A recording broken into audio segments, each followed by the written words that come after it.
भाई आपने चौकीदार जो है ना वो डाकू रखे हैं, तो आप क्या चाहते हैं कि डाकू जो है वो चोरियां रोकेंगे? डाकू आदमी तो चोरी तो छोड़िए, तो डाका मारेगा। वो तो अभी तो चोरियां कर रहे हैं। बहुत बढ़िया। इसलिए ये आप मत कहिए कि वो लीक जो लीक नहीं हुआ है, वहाँ पे डाका डला है। 200 करोड़ से प्लस का डाका है भाई। आप देखो ना 200 किलो तो चांदी है। में चोरी नाम की सोना जो है वो अलग है, जो हीरे है वो अलग है, मुकुट गायब है। वो चीजें कम से कम 200-300 करोड़ की चोरी है। और आप देखिए जो हमारे चंपत साहब हैं वो बाहर हैं, और जो गरीब लोग हैं उनको FIR में डाल दिया। अच्छा, आपके यहाँ भी चोरी हो क्या? क्या गुरुद्वार में हो जाता है क्या कभी ऐसे आपके यहाँ भी? हाँ, हो जाता है। वहाँ भी गड़बड़ करते हैं वो वहाँ पे तो हम खुद उनको दे देते हैं जो खाने वाले लोग हैं। हाँ। हम चोरों को घुसने नहीं देते ना।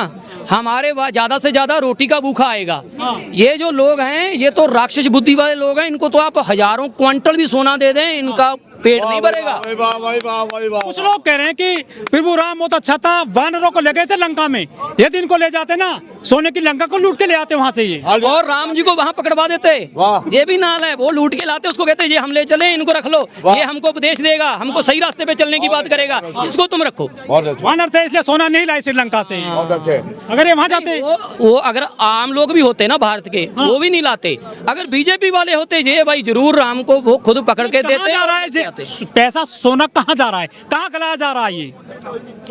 आपने एप्स्टीन आइलैंड सुना है? तो ऐसे हजारों एप्स्टीन आइलैंड हमारे देश में भी हैं, तो वहाँ जा रहा है। हमारे कुछ इनके मित्र हैं जिन्होंने निकोबार जैसे जगह खरीदनी है, नई नई कंपनियां खरीदनी है। जिसकी कंपनी खरीदनी है पहले उस पर रेड डालेंगे, उसको जेल में डालेंगे, फिर उसको कुछ ना कुछ पैसा तो देना पड़ता है ना। वो कहाँ से आता है? हमारी जेबों से किसी न किसी तरह से निकाल लेते हैं। जैसे जनधन योजना से निकाला था, अब वो वाला खत्म हो गया, तो अभी नोटबंदी आ गया, उसके बाद ये आ गया, चोरी कर लेते हैं। तो ये एक जगह नहीं है। आपने MP का जो CM है उसके बारे में नहीं सुना है? जमीन ले ली, अपनी भाभी, अपने बच्चे, अपनी जो बच्चों के बच्चे हैं सबके साथ रल के कितना बड़ा वो कांड कर रहे हैं, पर नहीं कोई बोल ही नहीं रहा है। राष्ट्रवादी लोग हैं, क्योंकि उनका काम है राष्ट्र को एक वादी समझते हैं, उजाड़ बनाना। वो वाले राष्ट्रवादी हैं, ताकि जहाँ की जो सभ्यता है उसको खत्म कर दिया जाए, जहाँ का जो धन संपदा है उसको लूट कर इन लोगों को वही मनुस्मृति वाले टाइम पे ले जाया जाए, जहाँ पे लोगों को, कुछ लोगों के पास पैसा रहेगा, दूसरे इनके लिए लड़ेंगे। जैसे वो अग्निवीर लाए हैं, वो कुछ लोग उनके लिए व्यापार करेंगे। व्यापार तो वो 5-4 लोग हैं, जहाँ वो अमेजोन वो वाला आ जाएंगे, दूसरे लोगों को अपने सेवक बनाकर रखेंगे, उसकी अपनी जूठ उसको खाने को देंगे, पाटे हुए कपड़े उनको देंगे।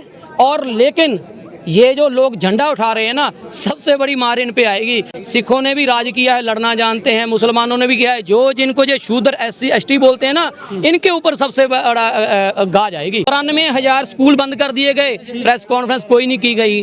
नीट जैसे और भी जितने पेपर हैं वो लीक किए जा रहे हैं, पैसे बनाए जा रहे हैं, देश रक्षित हाथों में है, प्रेस कॉन्फ्रेंस कोई नहीं की। आज देश सिर्फ और सिर्फ देश विरोधी लोगों के हाथ में है। लोग उसको, अपने देश को बचा लेंगे तो अच्छा रहेगा। मोदी जी प्रधान सेवक, यहाँ पे चाहे प्रधान सेवक हो, चाहे कर रहे हैं देश की, चाहे कुछ भी हो, मैं जो कह रहा हूँ कि भाई देश आपका है, आपने बचाना है। ये देश को बर्बाद करेंगे। कहाँ जा रहा है सर? मैं वही बात सुनिए ना, हजारों लोगों ने काले पानी की जेलों काटी, सैकड़े लोगों ने फांसी का रस्सा चूमा, तो इस देश को आजाद कराया था, संविधान लागू कराया था। अब फिर से ये नई ईस्ट इंडिया कंपनी जो है लाई जा रही है, उनको देश को बेचा जा रहा है, आपके हक हकूक मारे जा रहे हैं, आपको गुलाम बनाया जा रहा है। आज आप इसको बचाओ ना बचाओ वो आपके ऊपर है, किसी का कुछ नहीं जाएगा। आपकी आने वाली नस्लें तुमको गालियां देगी कि जब देश को बर्बाद किया जा रहा था तो आप लोग क्या कर रहे थे। वो कह रहे हैं कि ये जो आंदोलन कर रहे हैं टुकड़ा टुकड़ा गैंग है, दहशतगर्दों का गैंग है, ये आपको नाम दे गए हैं। मैं एक बात से तो सहमत हूँ, टुकड़ा टुकड़ा गैंग तो ये है, क्योंकि अगर ये एक साथ हो जाए ना, ये तो एक दिन में रोड पे आ जाएंगे। ये हम वाकई टुकड़ों में बटे हुए लोग हैं, ये तो उनकी बात सही है। वोट वही दे रहे हैं, वोट 35% वोट मिली उनको, 65% उसके खिलाफ है, लेकिन हम बट के डालते हैं ना।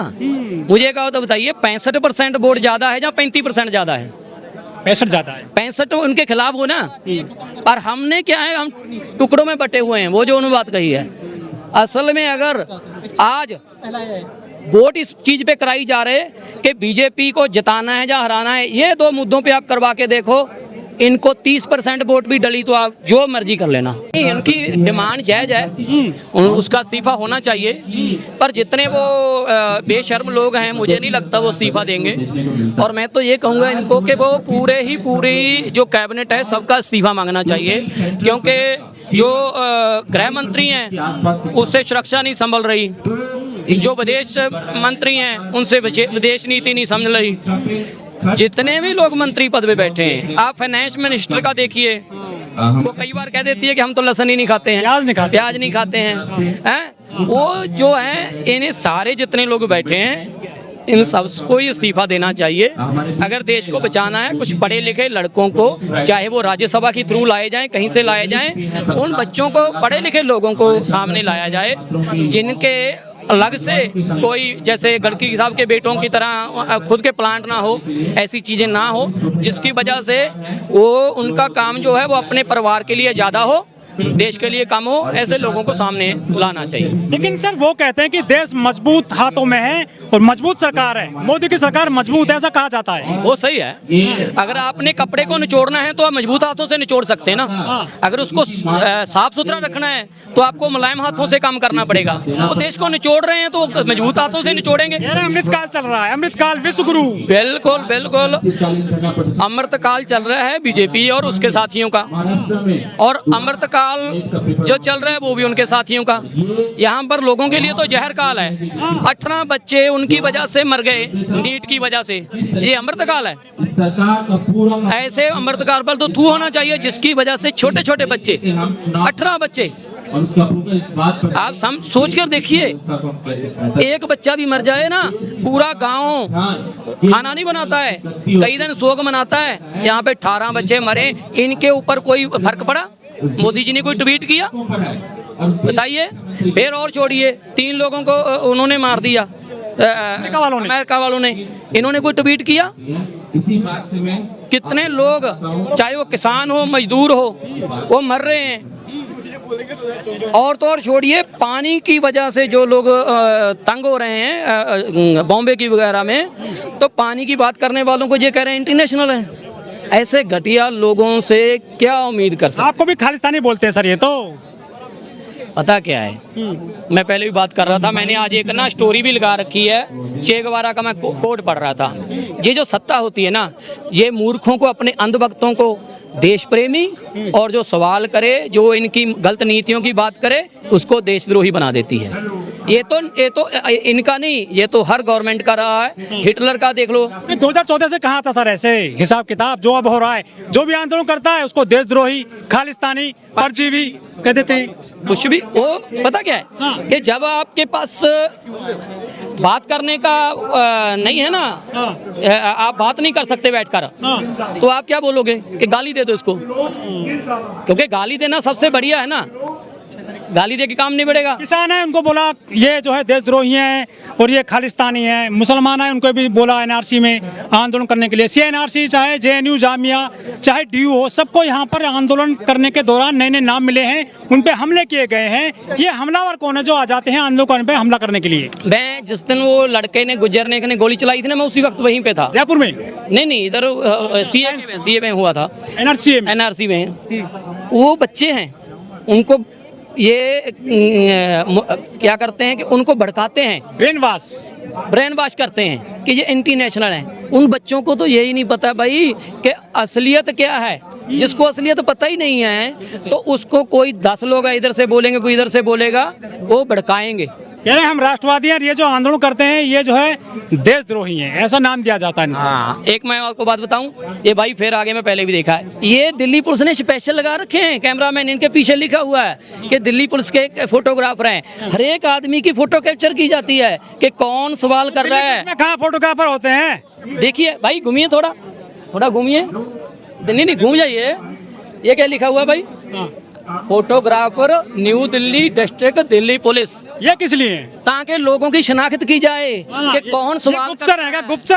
गुप्तचर पहले हुआ करते थे, अब तो शरेआम लिख के आते हैं कि हम हैं भाई बाज आ जाओ, सवाल मत करो, नहीं तो तुम्हें वो सिक्योरिटी पर्पज से आ रहे हैं, कोई घटना ना हो जाए रिकॉर्ड कर लेंगे। घटना करवाने वाले ही रिपोर्ट करेंगे भाई, ये क्या बात हो गई। रात में आ जाते हैं कुछ लोग, हमला करते हैं आंदोलनकारियों पर। दिन में लोगों से फोटो खींच ली, रात में उसमें हमला होगा, फिर ही होगा अगर आपके पास डाटा होगा तो। वैसे तो बहुत कैमरे लगे हैं, पर मैं एक बात कहता हूँ कि भाई एक बात याद रखिए, आप सब लोग जितने यहाँ हैं और जितने देख रहे हैं कि अगर लड़ोगे तो हो सकता है 10 दिन में मर जाओ, लेकिन नहीं लड़ोगे तो अमर फिर भी नहीं होगे, 10 सालों बाद मर सकते हो, मौत तो आनी है भाई, ये बात याद रखना।